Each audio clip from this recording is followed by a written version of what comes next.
ബംഗാളിൽ ജുഡീഷ്യൽ ഓഫീസർമാരെ തടഞ്ഞ സംഭവത്തിൽ ജില്ലാ ഭരണകൂടത്തിന് വീഴ്ചയെന്ന് പോലീസിന്റെ പ്രാഥമിക റിപ്പോർട്ട് പുറത്ത്. പ്രതിഷേധങ്ങൾ ഉണ്ടാകുമെന്ന് സുരക്ഷാ മുന്നറിയിപ്പ് നൽകിയിരുന്നെങ്കിലും അവഗണിച്ചു.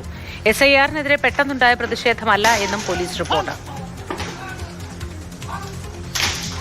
വിഷ്ണുപ്രസാദ് വിവരങ്ങളുമായി ചേരുന്നുണ്ട്. വിഷ്ണുപ്രസാദ്, ഇപ്പോൾ ജില്ലാ ഭരണകൂടത്തെയാണ് പഴിചാരുന്നത്. നേരത്തെ ഇന്റലിജൻസ് റിപ്പോർട്ട് ഉണ്ടായിരുന്നിട്ടും വേണ്ട കാര്യങ്ങൾ ചെയ്തില്ല എന്നതാണ് പോലീസ് റിപ്പോർട്ടിൽ പറയുന്നത്. വിശദാംശങ്ങൾ എന്തൊക്കെ വിഷ്ണു?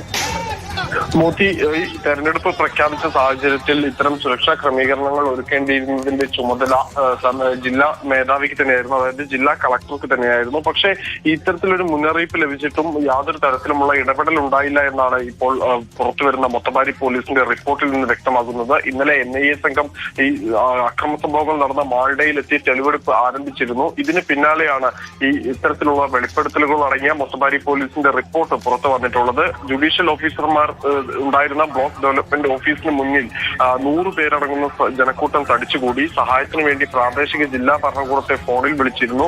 യാതൊരു നടപടികളും ഉണ്ടായില്ല. ഇവരെ അവിടെ നിന്ന് രക്ഷപ്പെടുത്തിയതിനു ശേഷം പോകവേ അവരുടെ വാഹനത്തിന് നേരെ കല്ലേറുണ്ടായി. Police sub ഇൻസ്പെക്ടർക്കും ജവാന്മാർക്കും പരിക്കേറ്റിട്ടുണ്ടായിരുന്നു.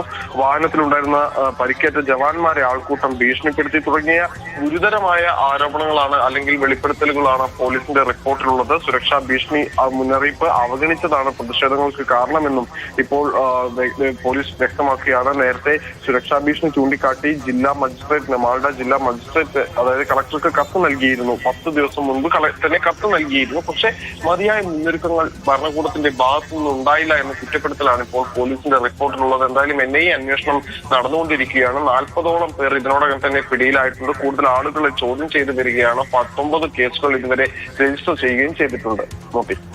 ശരി, വിഷ്ണുപ്രസാദാണ് ഇത് സംബന്ധിച്ച വിശദ വിവരങ്ങൾ നൽകിയത്. നേരത്തെ ഇന്റലിജൻസ് റിപ്പോർട്ട് ഉണ്ടായിരുന്നു, പക്ഷേ ജില്ലാ ഭരണകൂടം ഇതിന്റെ ഉത്തരവാദിത്തം ഏറ്റെടുത്തില്ല, ശ്രദ്ധിച്ചില്ല എന്നാണ് പോലീസ് റിപ്പോർട്ടിൽ പറയുന്നത്.